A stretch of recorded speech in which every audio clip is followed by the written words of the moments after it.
Hey guys, welcome back to the Dargon Gaming Squad. Today we're going to do a video response to a video from 2014 that Red Dice Diaries posted about describing your characters.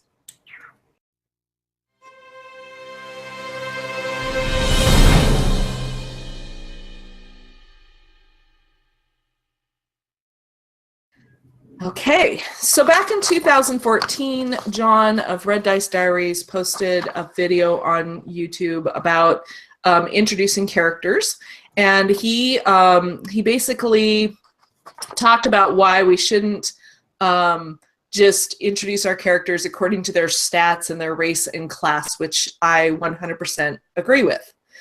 And then he went on to give a example of how he thinks you should introduce your character.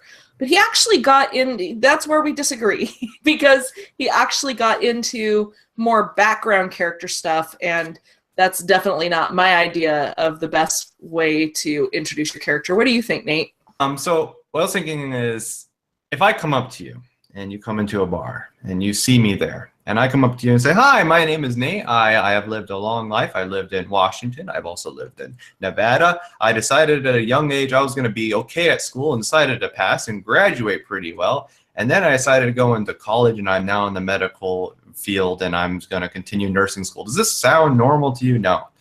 Now, when you see me in a bar, you're going to see me as a very sad and depressed 20-year-old that somehow got away with drinking alcohol, and it's very illegal, and we'd be like, what? It's just not a very interesting way to introduce yourself. Now, one thing I did want to touch on, though, you can introduce a character by stats and class, but you have to do it right. And it took me a second to think about this, and I kind of came to realize that, yeah, okay, you're not going to be able to tell just by looking at somebody that they're probably going to be a paladin. Maybe a cleric you'd be able to tell, and that is something you could do. You could say that you see a cleric there, because people would know what a cleric is, and especially they'd be very proud about it. You'd know exactly what religion they'd follow if you're still in that. And I was also thinking it also might work for some rangers too. And another thing that I like to put out there too, would be another thing to introduce that you could introduce, is maybe not so much the class, but what guild they'd be a part of. So a lot of rangers I know come from like guilds sometimes out there. So you could say, oh, you see a Black Claw Ranger in the corner. He's standing there, but right, you're not gonna just, yeah, it feels very boring and very shallow to say, oh, you see a half-orc barbarian in the corner, he's standing there. What I like to do is when I first introduce a character, I like to explain how you'd actually see them. So as I was explaining in the video, one of the comments I put down, that you would see my character, his foot, half standing on the bar stool. In one arm, he has a head of another patron that's currently losing to a wrestling match, and the other, there is a large mug of ale, and he takes a big swig of it.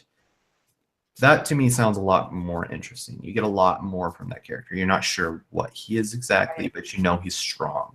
And maybe that's his strongest stat, is his strength or his constitution. And that's how I'd introduce. I want to introduce first to the background. But what do you think? You think you can introduce with the background? Or do you think you can introduce with a class? I mean, do you think it's fair to introduce a paladin or a cleric by what they are? I can see if it's something really obvious. You see a guy, you see someone in shining armor, you're probably going to ascertain that it's a knight.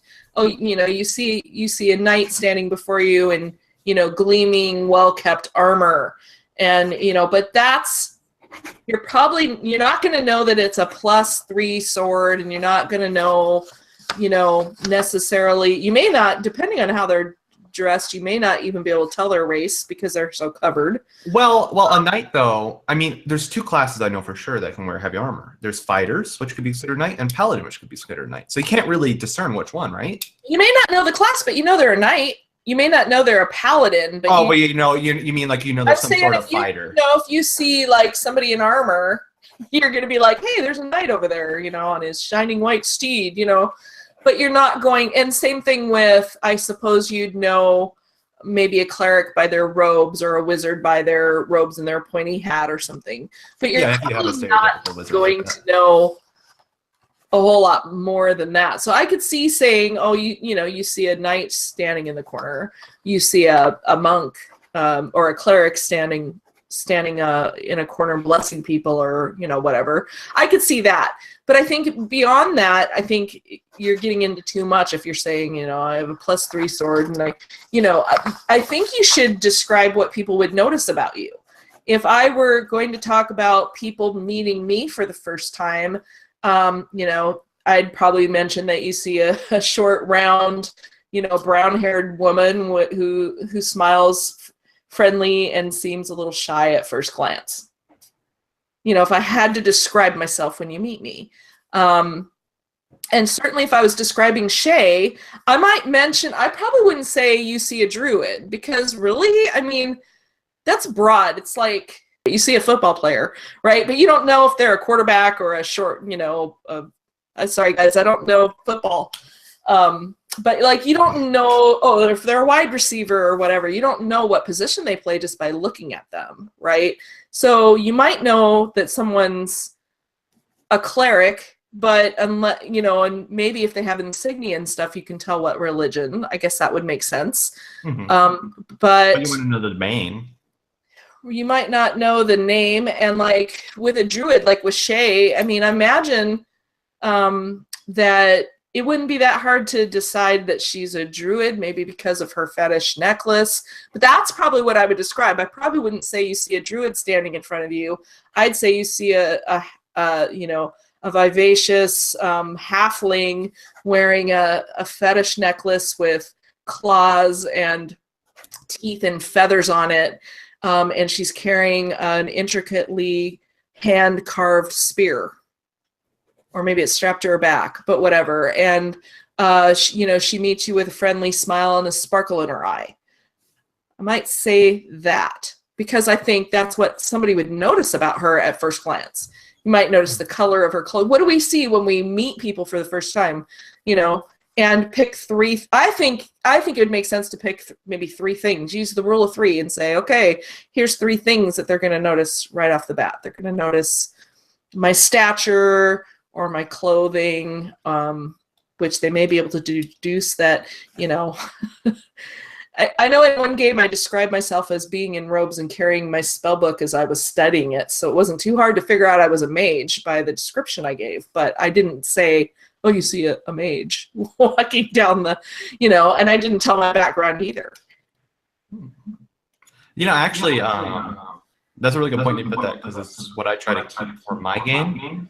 I think of 3 things for NPCs, and it always falls in lines between first what they see in the face, what they see in the clothing, and the last one, and probably most important to me, is body language and action. So I think definitely what their body language is. And one thing I want to put out there, like he talked about, giving back the background.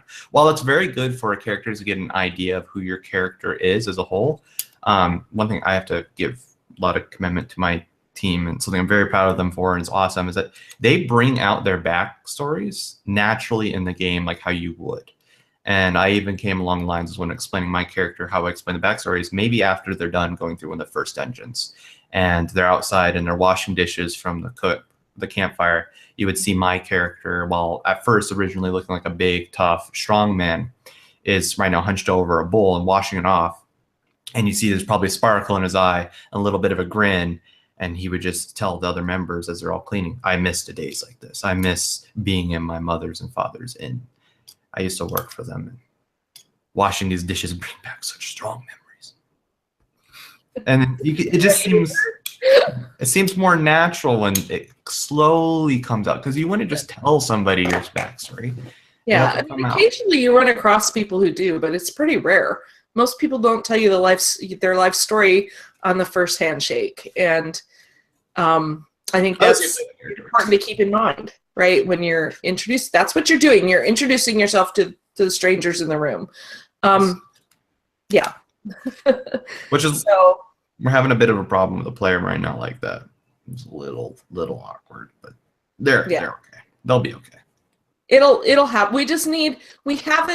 We need a good opportunity to, as a group, chat and get to know each other, and we haven't really had that with this character yet.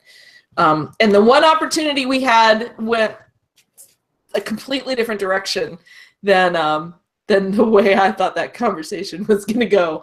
So we still haven't had that kind of getting to know that new party member.